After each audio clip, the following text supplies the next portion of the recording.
നമസ്കാരം, പ്രവാസി മലയാളിയിലേക്ക് ഏവർക്കും സ്വാഗതം. കഴിഞ്ഞ ദിവസം അവതരിപ്പിച്ച കേരള ബജറ്റ് പ്രവാസികളെ പരിഗണിക്കുന്നതാണെന്ന് സൗദിയിലെ പൊതുവിലയിരുത്തൽ ഇപ്പോൾ വലിയ വാർത്തയായിരിക്കുകയാണ്.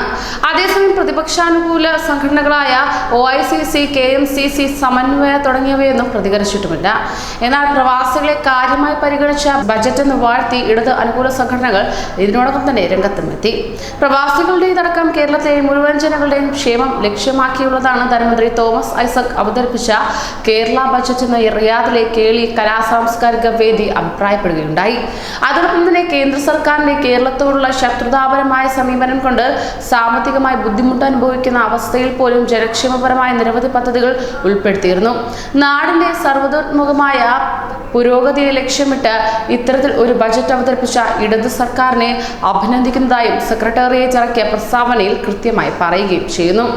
പ്രവാസി വകുപ്പിന് കഴിഞ്ഞ ബജറ്റിൽ വകയിരുത്തിയത് 30 കോടിയായിരുന്നുവെങ്കിൽ അതിത്തവണ 90 കോടിയായി വർദ്ധിപ്പിക്കുകയും ചെയ്തു. 9 കോടി രൂപ പ്രവാസി ക്ഷേമനിധിക്കും അനുവദിച്ചിട്ടുമുണ്ട്.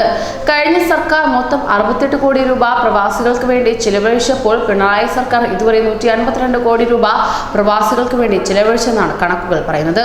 ക്ഷേമ പെൻഷനുകൾ 1200 നിന്നും 1300 വർദ്ധിപ്പിച്ചും ഉച്ചക്കഞ്ഞി പാചക തൊഴിലാളികൾക്ക് ദിവസക്കൂലിയിൽ 50 രൂപ വർദ്ധിപ്പിച്ചും ആശാപ്രവർത്തകരുടെ ഓണറേറിയ 500 രൂപ വർദ്ധിപ്പിച്ചതും സ്ത്രീകളുടെ ക്ഷേമത്തിനായി എല്ലാ നഗരങ്ങളിലും ഷീ ലോഡ്ജ് സ്ഥാപിക്കുമെന്ന് പ്രഖ്യാപിച്ചതും ക്യാൻസറിനും അവയവമാറ്റ ശസ്ത്രക്രിയകൾക്ക് ശേഷമുള്ള മരുന്നുകൾക്കും വില കുറയ്ക്കാൻ നിർദ്ദേശിച്ചതും കേരളീയ സമൂഹത്തിന്റെ ഹൃദയം തൊട്ടറിഞ്ഞ ബജറ്റാണിതെന്നും പ്രസ്താവനയിൽ പറയുകയും ചെയ്തു.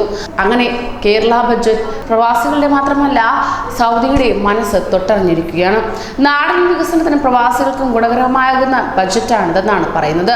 നവോദയ കേന്ദ്ര സർക്കാരിന്റെ സാമ്പത്തിക സമ്മർദ്ദങ്ങൾക്കിടയിലും ജനോപകാരപ്രദവും സാമൂഹിക നീതി ഉറപ്പാക്കുന്നതുമായ ഒരു ബജറ്റാണ് ധനമന്ത്രി തോമസ് ഐസക് നിയമസഭയിൽ അവതരിപ്പിച്ചതെന്ന് റിയാദിലെ നവോദയ സാംസ്കാരിക വേദി അഭിപ്രായപ്പെടുകയുണ്ടായി. പ്രവാസികൾക്കും വിദേശത്ത് ജോലി ആഗ്രഹിക്കുന്നവർക്കും വിവിധ സഹായങ്ങളും ഇതിനോടകം തന്നെ പ്രഖ്യാപിച്ചിട്ടുണ്ട്. നേഴ്സുമാർക്ക് വിദേശ ജോലിക്കായി പ്രത്യേക പരിശീലനവും നൽകി വരികയാണ്. പ്രവാസി ചിട്ടിക്കൊപ്പം ഇൻഷുറൻസും പെൻഷനും. പ്രവാസി ക്ഷേമനിധിക്ക് 90 കോടി രൂപ, ലോക കേരള സഭയ്ക്ക് 12 കോടി രൂപ, നോർക്ക ബിസിനസ് ഫെസിലിറ്റേഷൻ സെന്ററിന് 2 കോടി രൂപ, പ്രവാസി സാന്ത്വന പദ്ധതിക്ക് 27 കോടി രൂപ എന്നിവ അനുവദിച്ചത് പ്രവാസികൾക്ക് പ്രയോജനകരമാണെന്നാണ് പറയപ്പെടുന്നത്. വിദേശത്ത് സ്ഥിരതാമസമാക്കിയ മലയാളി കുടുംബങ്ങളിലെ വയോജനങ്ങൾക്ക് കെയർ ഹോം പദ്ധതിയും പ്രഖ്യാപിച്ചിട്ടുണ്ട്. വിദേശത്ത് ജോലി ആഗ്രഹിക്കുന്നവർക്കായി ജോബ് പോർട്ടൽ തുടങ്ങാൻ 1 കോടി രൂപയും വൈവിധ്യ ഭൂഷണത്തിന് 2 കോടി രൂപയും വകയിരുത്തി. ഇംഗ്ലീഷ് ഉൾപ്പെടെയുള്ള ഭാഷകളിൽ പരിശീലനം, സാങ്കേതിക പരിശീലനം, IT പരിശീലനം, സോഫ്റ്റ് സ്കിൽ തുടങ്ങിയവയും ക്രാഷ് കോഴ്സിൽ ഉൾപ്പെടുത്തിയിട്ടുണ്ട്. 24 മണിക്കൂറും പ്രവർത്തിക്കുന്ന പ്രവാസി ലീഗൽ സെല്ലും ബജറ്റിൽ ഉൾപ്പെട്ടിട്ടുമുണ്ട്. പ്രവാസികളെ വളരെ പ്രാധാന്യത്തോടെ പരിഗണിച്ച ബജറ്റാണിതെന്നും പ്രസ്താവനയിൽ കൃത്യമായി വെളിപ്പെടുത്തുകയാണ്. ന്യൂ ഏജ് ഇടത് സർക്കാരിന്റെ യാഥാർത്ഥ്യബോധമുള്ള ബജറ്റാണിതെന്നാണ് റിയാദിലെ ന്യൂ ഏജ് ഇന്ത്യ സാംസ്കാരിക വേദി അഭിപ്രായപ്പെട്ടത്. അടിസ്ഥാന സൗകര്യ വികസനം, വിദ്യാഭ്യാസ, ആരോഗ്യ മേഖലകളിലെ പുരോഗതി, സ്ത്രീ ശാക്തീകരണം, വ്യവസായ, കാർഷിക മേഖലാ വികസനം തുടങ്ങിയ തൊഴിലാളികൾക്കും സാധാരണക്കാർക്കും ഒട്ടേറെ ക്ഷേമ പ്രവർത്തനങ്ങൾ ഉൾപ്പെടെ പ്രവാസി ക്ഷേമത്തിനും മുൻഗണന നൽകിയിട്ടുള്ള ജനപ്രിയ ബജറ്റാണിതെന്ന് പ്രസ്താവനയിൽ പറയുകയുണ്ടായി. ഈ ബജറ്റ് പ്രവാസികൾക്ക് ഏറെ ഗുണകരമായി ഇരിക്കുകയാണ്.